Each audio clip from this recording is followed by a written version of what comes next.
everybody. I was going to open this video by saying summer is now officially over, but the truth is, here in Britain, I'm not sure we actually got one this year. There was about a week of sunshine either side of June and July, but in between those, it felt like a near constant monsoon. But in today's video, contradictory though it may seem, I'm going to be explaining why I think the beginning of autumn is actually the perfect time to pick yourself up a convertible sports car. First off, with the summer now gone, what little of it we had, sellers will now be very keen to move their cars on before the winter arrives. And with the summer that we did have, those who picked up a car in March or April are likely really regretting the decision, and so I assume will be very happy to maybe take a little bit less than they paid just to see the back of whatever it is that they've bought. Secondly, over the last few years, we've actually had a couple of fairly mild winters. In fact, I can remember a number of days in February where it's actually been rather warm. And so, even if you are picking up a car fairly late in the year, you should still have plenty of days to enjoy a little bit of top-down motoring. And let's be honest here, there are few things more British than dressing up like an Arctic explorer just so you can get the roof down in the middle of December. That leaves us with the far more interesting topic of which car to actually buy. If, like myself, you are a difficult so-and-so and don't like going down the obvious route, that instantly rules out the class leader, the Mazda MX-5, in all its iterations. But what if, say, a BMW Z3 is also a little bit too obvious, and perhaps German? If you've ruled out those, you'll also almost certainly want to rule out the Porsche Boxster, on account of the fact it's popular like the MX-5 and German like the Z3. JDM fanboys have also pushed up S2000 prices, and even for those willing to go a little bit weird, the Brera-based Alfa Romeo Spider might be just a bit too risky. So then, what are you left with? Well, today I'm looking at what could be a very interesting and potentially usable but oft-forgotten alternative. It's the FIAT Barchetta.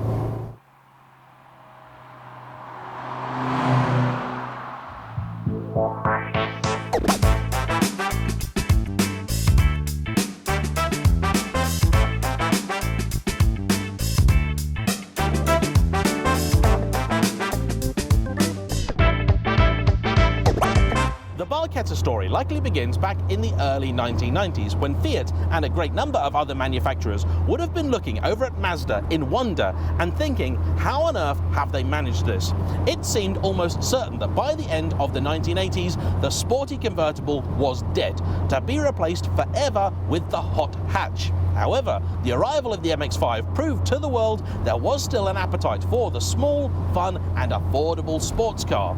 The success of that model led to a mini renaissance for the category, and over a period of a few years, we saw everything from the likes of the Lotus Elan M100 to the BMW Z3 attempting to cash in on the success of the little Mazda.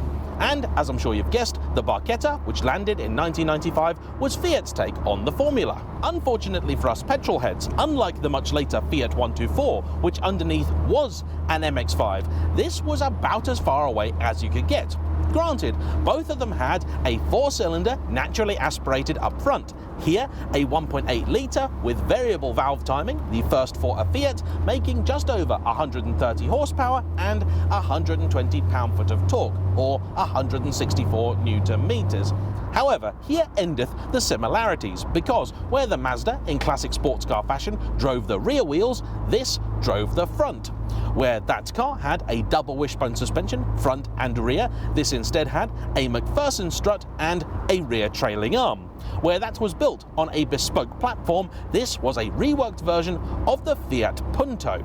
And where the roof on an early MX-5 is a masterpiece of design, all you need to do to erect it is simply lean back, grab it, lean it over and clip it in. This, you need to stop, get out, lift the rear cover, put it into place, secure it, then get back in and drive away.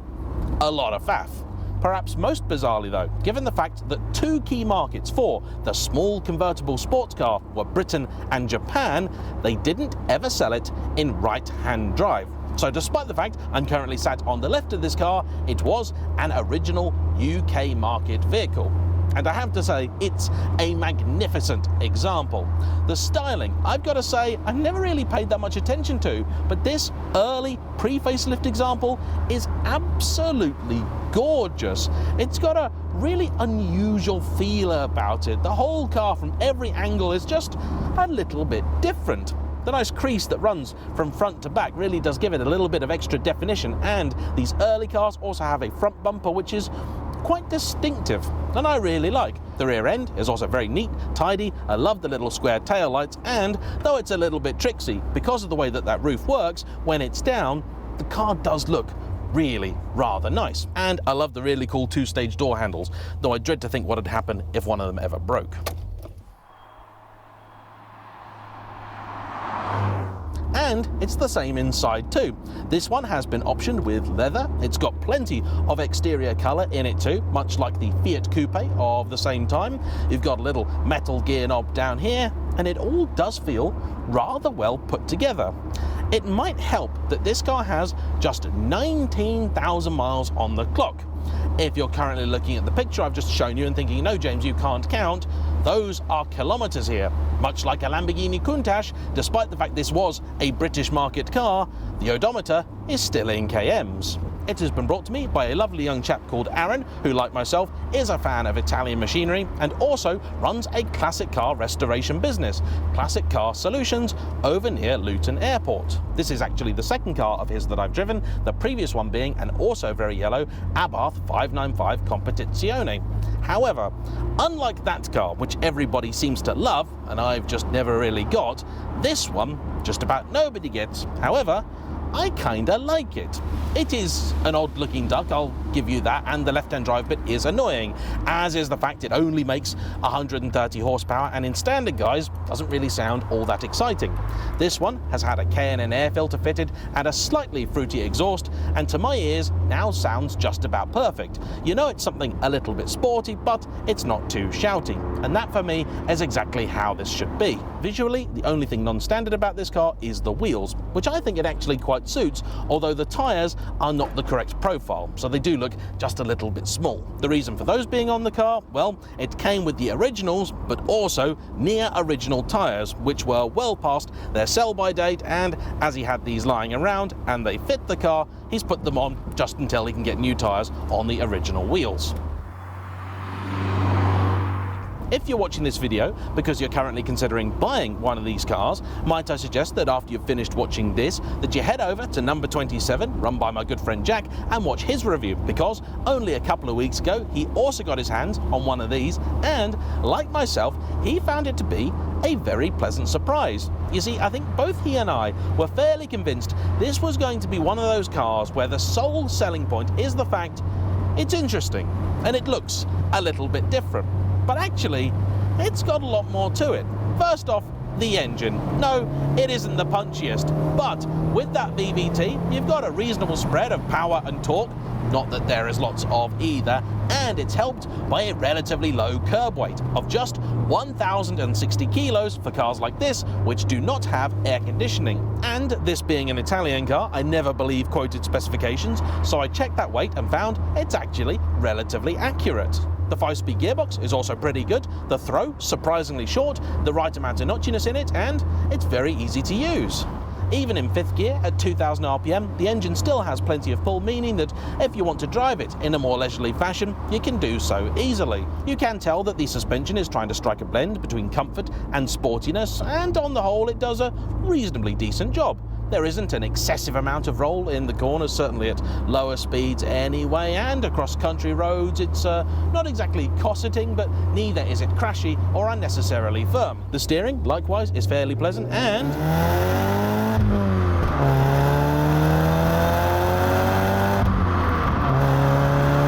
there's basically no torque steer, which could be because there's basically no torque. But in any case, when you do then decide to get a wriggle on, it's actually quite good fun. Honestly, I did have some suspicions that this would be the kind of car that at low speeds is perfectly fine and lovely and all that, but when you show it a bend, it just fell apart. But that's not the case at all. Pedals are spaced really nicely for heel and toe. Ultimately, grip is relatively limited due to the tyres, which are Toyo TR1s, not T1Rs, but for a car like this, it's got just about the amount that it needs.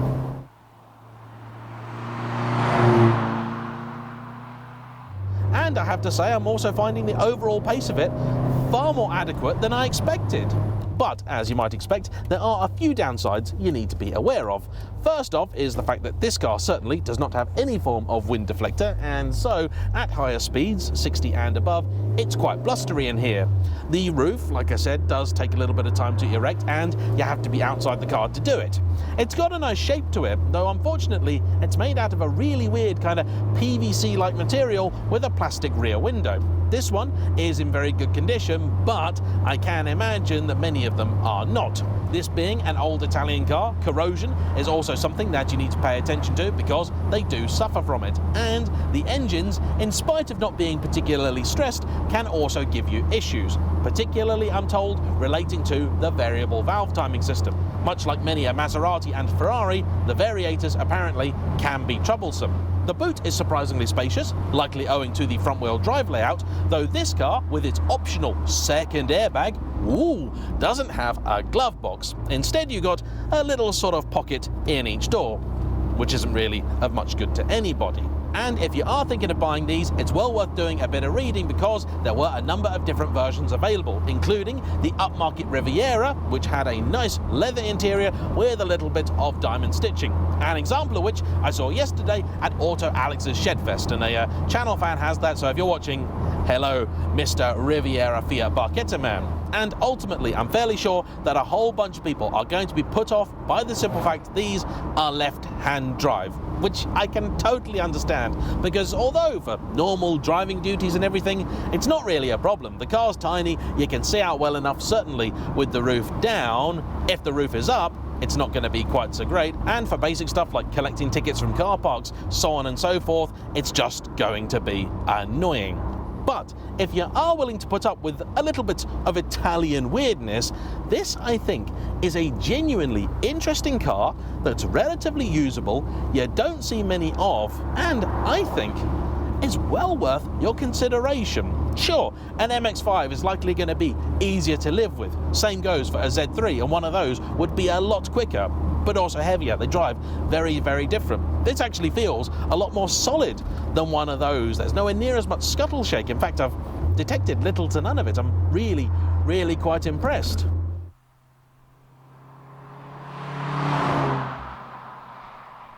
Now, I've mentioned a couple of times already today that this is a pre-facelift car. In case you're wondering what the facelift looks like, here's an example. The chief difference is in the front bumper, which I think in the pre-facelift car is a lot more interesting. The later ones just look like a kind of hot hatch bumper, just grafted on, and it's nowhere near as elegant. Many will also tell you that the facelift came with a third brake light in the middle that looks a little bit odd. However, that's not strictly true. Yes, the facelift did get it, but so did the pre-facelift at the end of its production run. And in very, very Italian tradition, they didn't all get it at the same time, with some models receiving it before others. Don't ask me why. What is most amazing about the Barchetta's facelift isn't the fact it looks a little bit different. That's entirely normal. That's the point of a facelift. But that it was built in a completely different factory. These early cars were hand-assembled by a coach builder called Maggiora. However, they went bust in 2002, and so the Barchetta as a model itself went on holiday for about a year, while Fiat redesigned it, turned it into the facelift, and brought production in-house, with the new car launched in 2003 and lasting until 2005, being sold with a few extras like a CD player, electric aerial, that second airbag, and a leather interior, all now standard, but also at a much lower price, almost £3,000 off, with the car then retailing for just £11,000. Sadly, still not enough to actually convince people to want to buy one.